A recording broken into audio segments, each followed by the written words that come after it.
വിഷയം എന്ന് വെച്ചാൽ നമ്മുടെ ഉള്ളംകാലിന്റെ രണ്ട് അടിഭാഗം നമ്മുടെ പാദത്തിന്റെ അടിവശം ഇങ്ങനെ ചെറിയൊരു മുഴ പോലെ വന്നിരിക്കുകയാണ്.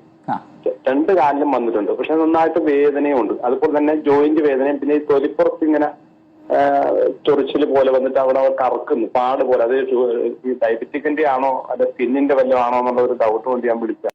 നമ്മുടെ ഈ പ്രമേഹം വരുന്ന രോഗികളിൽ ഞരമ്പുകളെ അത് ബാധിക്കും. ഞരമ്പുകൾ എന്ന് പറയുമ്പോൾ കാലിലോട്ടുള്ള ഞരമ്പുകളെയൊക്കെ ബാധിക്കുമ്പോഴത്തേക്കും കാലിലോട്ടുള്ള നമ്മുടെ സെൻസേഷൻ, തൊടുന്നത് അറിയുന്നതും അല്ലെങ്കിൽ ആ വേദനയും ഒക്കെ വ്യത്യാസം വരും. തിരുവനന്തപുരം കിംസ് ഹെൽത്ത് അസോസിയേറ്റ് കൺസൾട്ടന്റും എൻഡോക്രൈനോളജിസ്റ്റുമായിട്ടുള്ള ഡോക്ടർ അഖിൽ കൃഷ്ണയാണ്. എനിക്ക് ഒരു 4 വർഷത്തോളമായി ഡയബറ്റിക്കിന്റെ അസുഖം തുടങ്ങിയിട്ട്. അപ്പോ ഞാനിപ്പോ അതിനെ ഗ്ലൈക്കോമേറ്റ് ജീവൻ എന്ന് പറഞ്ഞ ടാബ്ലറ്റ് കഴിക്കുന്നുണ്ടായിരുന്നു. അപ്പോ ഇപ്പൊ HDL നോക്കിയപ്പോ എന്റെ 8.2 പോയിന്റാണ് കാണിക്കുന്നത്. അപ്പൊ അതിന് ഈ മരുന്നാണ് കഴിച്ചുകൊണ്ടിരിക്കുന്നത്. പക്ഷെ ഇപ്പൊ എനിക്ക് ഇപ്പോൾ ഉള്ള നിലവിലുള്ള വിഷയം എന്ന് വെച്ചാൽ നമ്മുടെ കാലിന്റെ രണ്ട് അടിഭാഗം നമ്മുടെ പാദത്തിന്റെ അടിവശം ഇങ്ങനെ ചെറിയൊരു മുഴ പോലെ വന്നിരിക്കുകയാണ്. രണ്ട് കാലിലും വന്നിട്ടുണ്ട്. പക്ഷെ നന്നായിട്ട് വേദനയുണ്ട്. അതുപോലെ തന്നെ ജോയിന്റ് വേദനയും പിന്നെ ഈ തൊലിപ്പുറത്ത് ഇങ്ങനെ ചൊറിച്ചിൽ പോലെ വന്നിട്ട് അവിടെ കറക്കുന്നു പാട് പോലെ. അത് ഈ ഡയബറ്റിക്കിന്റെ ആണോ അല്ലെ സ്കിന്നിന്റെ വല്ലതും ആണോ എന്നുള്ള ഒരു ഡൗട്ട് കൊണ്ട് ഞാൻ വിളിക്കാം. താങ്കളുടെ ആദ്യത്തെ ചോദ്യത്തിൽ ആദ്യത്തെ ഒരു ഭാഗം എന്ന് പറഞ്ഞാൽ ഷുഗറിന്റെ ഒരു HbA1c ടെസ്റ്റിന്റെ റിപ്പോർട്ട് താങ്കൾ പറഞ്ഞു 8.2 എന്ന് പറയുന്നത്. അപ്പൊ നമുക്ക് മനസ്സിലാക്കേണ്ടത് നമുക്ക് പ്രമേഹം നമുക്ക് നിയന്ത്രണത്തിലാണ് കൺട്രോൾഡ് ആണോ എന്ന് അറിയുന്ന ഒരു ടെസ്റ്റാണ് HbA1c. നമ്മൾ 3 മാസം കൂടുമ്പോൾ ചെയ്തു നോക്കുന്ന ഒരു പരിശോധനയാണ് HbA1c. അത് പ്രമേഹം ഉള്ള ഒരു രോഗിക്ക് ഒരു 7% താഴെയെങ്കിലും നിൽക്കണം. 6.5 താഴെ നിൽക്കുവാണെങ്കിൽ വളരെ നല്ലത്. അപ്പൊ താങ്കളുടെ പ്രമേഹം 8.2 എന്ന് പറയുന്നത് കുറച്ച് കൺട്രോളിൽ അല്ല എന്നുള്ളതാണ് അത് സൂചിപ്പിക്കുന്നത്. അപ്പൊ താങ്കളുടെ മരുന്നുകളിൽ വേണ്ട ഒരു ക്രമീകരണം നടത്തേണ്ടതുണ്ട്. ആദ്യത്തെ പാർട്ട്. ഇനി താങ്കളുടെ കാലിന്റെ ബുദ്ധിമുട്ട് പറഞ്ഞു.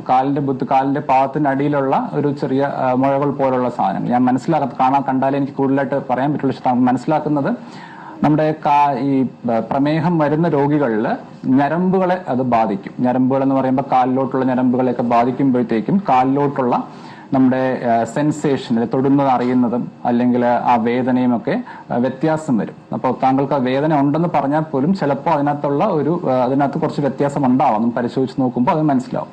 അപ്പം അങ്ങനെ വരുമ്പോൾ താങ്കളുടെ ആ കാലിലോട്ടുള്ള രക്തയോട്ടത്തിലുള്ള വ്യത്യാസവും ഞരമ്പുകളുടെ പ്രവർത്തനത്തിന്റെ വ്യത്യാസം വരുമ്പോഴത്തേക്ക് വരുന്ന തടുപ്പുകളാണ് താങ്കൾ പറഞ്ഞതായിട്ട് എനിക്ക് മനസ്സിലാക്കുന്നത്. അതിനെ കാലസ് എന്ന് പറയും. അപ്പൊ അതിന്റെ പ്രശ്നം എന്ന് പറഞ്ഞാൽ ഈ മുഴകൾ പിന്നീട് പതുക്കെ അവിടെ വ്രണങ്ങളിലോട്ട് മാറും, അൾസറായിട്ട് മാറിക്കഴിഞ്ഞാൽ അത് കാലിന്റെ ബാക്കിയുള്ള പ്രവർത്തനത്തെയും അത് ബാധിക്കാനും ഇൻഫെക്ഷൻ വരാനും ഒക്കെ സാധ്യത വളരെ കൂടുതലാണ്. അപ്പൊ താങ്കൾ എന്തായാലും അതൊരു അടുത്തുള്ള ഡയബറ്റീസ് സ്പെഷ്യലിസ്റ്റിനെയോ സർജനെയോ കാണിച്ചിട്ട് എന്താന്നുള്ളത് നോക്കുക. അതിനുള്ള ചികിത്സ വേണ്ടതുപോലെ എടുക്കണം. പിന്നെ ഉള്ള കാര്യം താങ്കൾ പറഞ്ഞത് കാലിലെ സ്കിന്നിലുള്ള കുറച്ച് കറുത്ത പാടുകളാണ്. കറുത്ത പാടുകൾ ഷുഗർ ഉള്ളവർക്കും ഇത്തരം പാടുകൾ വരാം. അതും കണ്ടാലേ നമുക്ക് കൂടുതലായിട്ടൊരു ഒപ്പീനിയൻ പറയാൻ പറ്റുള്ളൂ. എന്നാലും ഇങ്ങനെയുള്ള കറുത്ത പാടുകൾ കാണുമ്പോൾ ഒരു ഡയബറ്റോളജിസ്റ്റ് എന്നുള്ള രീതിയിൽ എനിക്കുള്ള കൺസേൺ എന്ന് പറഞ്ഞാൽ താങ്കളുടെ വൃക്കകളുടെ പ്രവർത്തനം എങ്ങനെയാണ് എന്നുള്ളതാണ്. കാരണം വൃക്കകൾക്ക് എന്തെങ്കിലും പ്രശ്നമുണ്ടെങ്കിൽ ഒരു പ്രമേഹ രോഗിക്ക് കാലുകളിൽ കാണിക്കുന്ന ഒരു സൂചനയാണ് ഇതുപോലത്തെ കറുത്ത പാടുകൾ. ഇതാണോ അല്ലയോ എന്നുള്ളത് താങ്കളുടെ പരിശോധന ചെയ്ത് നോക്കിയാൽ മാത്രമേ നമുക്ക് അറിയാൻ പറ്റുള്ളൂ. അപ്പൊ താങ്കൾ നിർബന്ധമായും ഒന്ന് പ്രമേഹത്തിന്റെ ഒരു എക്സ്പേർട്ട് ഡോക്ടറെ കാണിച്ച് പ്രമേഹത്തിന്റെ ചികിത്സയിൽ കുറച്ച് ക്രമീകരണങ്ങൾ വരുത്തേണ്ടതുണ്ട്. 2 കാലിന്റെ പ്രശ്നത്തിന് വേണ്ടിയിട്ടും ഡോക്ടറെ കാണേണ്ടതുണ്ട്. 3 താങ്കളുടെ കിഡ്നിയുടെ പ്രവർത്തനങ്ങളുടെ ടെസ്റ്റുകൾ. അത് ടെസ്റ്റുകൾ എന്ന് പറഞ്ഞാൽ മെയിൻ ആയിട്ട് നമ്മൾ കിഡ്നിയുടെ ടെസ്റ്റുകൾ ചെയ്യുന്നത് ഒന്ന് ബ്ലഡ് ടെസ്റ്റുകൾ ചെയ്യാറുണ്ട്. ബ്ലഡിലുള്ള ക്രിയാറ്റിൻ എന്ന് പറഞ്ഞ അതിന്റെ അളവുകൾ നോക്കാറുണ്ട്. 2 യൂറിനകത്തുള്ള പ്രോട്ടീന്റെ അളവ് നോക്കും. പിന്നെ വയറിന്റെ അൾട്രാസൗണ്ട് സ്കാൻ എന്ന് പറയും. കിഡ്നിയുടെ സൈസ് എത്രയുണ്ട്, അതിനകത്ത് എന്തെങ്കിലും ബുദ്ധിമുട്ടുകളുണ്ടോ വീക്കമുണ്ടോ എന്നൊക്കെ അറിയുന്നതാണ്. ഇതൊക്കെ വെച്ചിട്ടാണ് താങ്കളുടെ ഒരു കിഡ്നിയുടെ പ്രവർത്തനത്തിന്റെയും കുറിച്ച് നമ്മൾ അറിയുന്നത്. അപ്പൊ അതനുസരിച്ചുള്ള ചികിത്സയിൽ വ്യത്യാസങ്ങൾ വരുത്തേണ്ടതായിട്ടുണ്ട്.